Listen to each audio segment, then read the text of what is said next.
Hey, I'm Nate.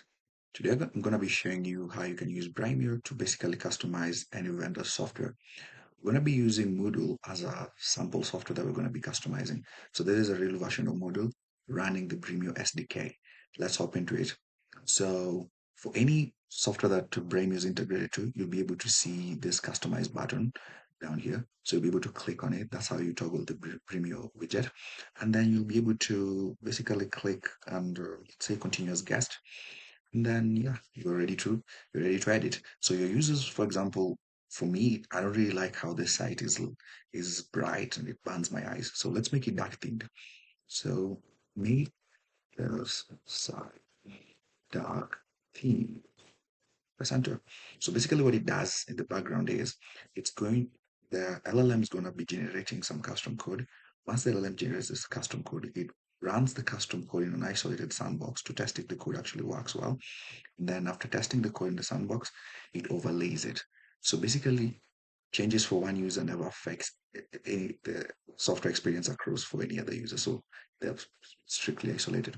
So yeah, you can see the dark theme has been applied. So the cool thing about this is like it applied it for almost all the pages. Look at this. Look at that. That's pretty cool. And then you can see it has done a very consistent change whereby everything is neatly, the texts are still visible and everything.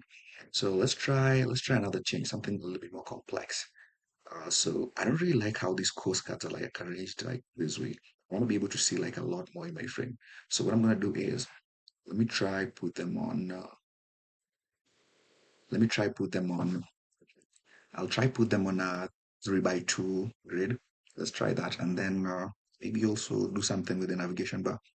So put course cards in a 3 by 2 grid. Also change the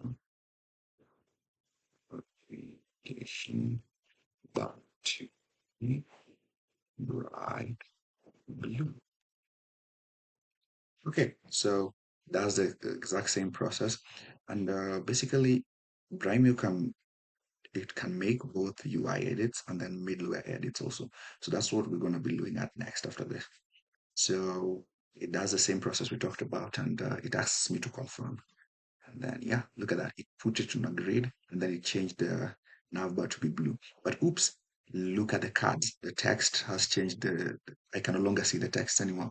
Just like any normal vibe coding, like there may be mistakes, but the beauty of it is you can always roll back the change, revert the change, or you can continue and give it more context and tell it, I want the text in the course card to be brighter. Okay, now let's see what it does. So if there's any mistake, you can always revert back to the previous state. And also you can just give it more context and you'll be able to fix the mistakes. And also all the changes you make are persistent across like login sections. So you don't have to worry about customizing each time. You can just set it once and then it does it. So look at that. It just made it brighter. So the text is back and everything looks good. So next, what I'm going to do is I'm going to try make an actual middleware change. So I'm going to go over here and instead of coming up with a generic prompt, I'm going to actually take something from Jira and actually try shipping it. So let's see. So there's a complaint that's been made by Moodle users over here on this forum. So we can see the user wants to shape this particular feature, the new forum post to be able to show in the dashboard in the timeline zone. So let's look at that. So the timeline zone is in the dashboard. Look at this. So it's not rendering anything currently in the dashboard in the timeline zone. So what I'm going to do is I'm going to customize it and I'm going to try give Brimeo that exact prompt and let's see if Brimeo can actually shape a real middleware feature. So I'm going to copy this and then I'm going to copy it and I'm gonna give it to Brimeo and then paste and then I'm gonna hit send.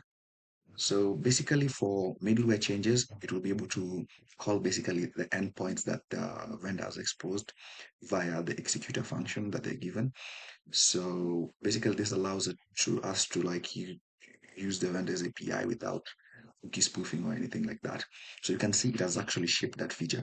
So this thing actually has been up. The ticket has been open since 2017. And look at it, just shipped it in a second. And let's see, maybe there's breakages. Maybe it doesn't work. Let's click on the study groups and see what happens. So it takes me to the exact forum post. That's pretty neat. So that's Brimeo. And thank you for watching.